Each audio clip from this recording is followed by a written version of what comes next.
las calles de México existen lugares, personajes, historias que suceden y cobran vida a través de su propagación. Esto es Crónicas de Morelia.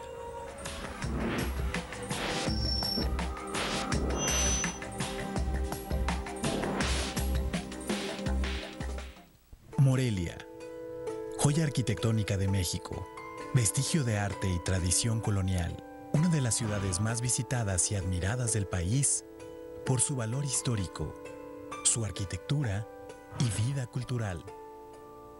En el año de 1522, esta ciudad fue transitada por primera vez por pies europeos bajo las órdenes de Cristóbal de Olid.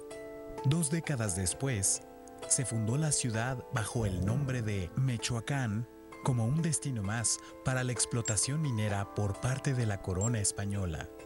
Esta es la Catedral de Morelia, un testigo barroco que en su interior denuncia uno de los saqueos más grandes de arte sacro.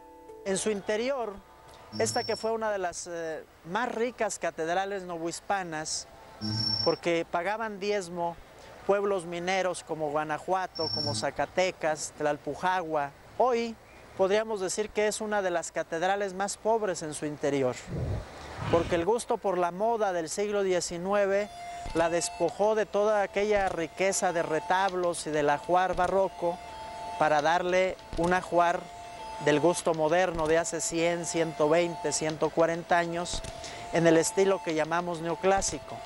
Pero la catedral conserva 2 joyas muy preciadas: la pila bautismal en plata maciza y el manifestador. El manifestador es esta pieza que podemos observar que se vuelve un rompecabezas y que era aquel artefacto que para el día de la fiesta de Corpus se sacaba a procesionar, ya fuese en el atrio, en torno a catedral, en la plaza, en la gran plaza de Valladolid, colocándose allí en su centro la custodia con la forma sagrada de Cristo, que es la hostia. Aunque los cambios de estilos mermaron en buena medida la riqueza ornamentaria de esta catedral, su despojo comenzó hace varios siglos, paradójicamente, por los que eran sus mayores beneficiarios. La iglesia obtiene jugosas sumas económicas a través de los diezmos, a través de las limosnas, a través de las herencias testamentarias que dejaban los cristianos, y es capital que va a estar movible. Uno de los errores cometidos más tarde por la corona española va a ser el despojo de sus bienes por Carlos III y Carlos IV, sin considerar que quienes ayudaban a tener respeto a la figura del rey eran los ministros de la iglesia. Eran los sacerdotes, eran las órdenes religiosas, y hay que decir que la figura del rey tenía un respeto extraordinario, no solamente entre los españoles y criollos, sino principalmente por los indígenas. Para comienzos del siglo XIX, la catedral serviría nuevamente como cartera abierta, pero esta vez para los grupos liberales, quienes veían en las escaleras de este gigante de cantera artillería de primer nivel a su alcance.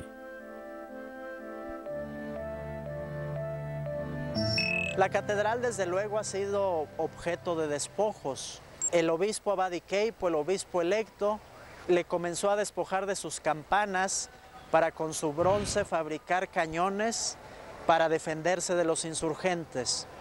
Después, ya en el México independiente, también algunos gobiernos, sobre todo en la República Restaurada, y más tarde le solicitaron a la catedral que entregara algunas de sus joyas y fueron desapareciendo. La riqueza material de este templo se puede imaginar gracias a los relatos que dejaron personajes como Alejandro Humboldt o la condesa Calderón de la Barca. Cuando fueron arrancados los barandales y fue descolgado un candil impresionante que señalan los viajeros, sobre todo en sus testimonios escritos, de cómo fueron arrancados para ser llevados por los gobiernos del México liberal de la segunda mitad del siglo XIX. Pero vaya, eso no nos debe, creo, espantar, porque se da a lo largo y ancho de México, y por fortuna, como ya he mencionado, la catedral logró conservar la pila bautismal y el manifestador, que alcanza una altura de poco más de 3 metros y que es una pieza que, si la vemos de cerca, pues nos ilustra a través de pasajes bíblicos y a través de la tradición oral en torno justamente a la vida, pasión y muerte de Cristo. Actualmente, el contrabando de arte sacro es considerado uno de los mayores problemas que padece México, y su impacto económico es tan alto que es considerada la segunda actividad delictiva más redituable, tan solo después del narcotráfico.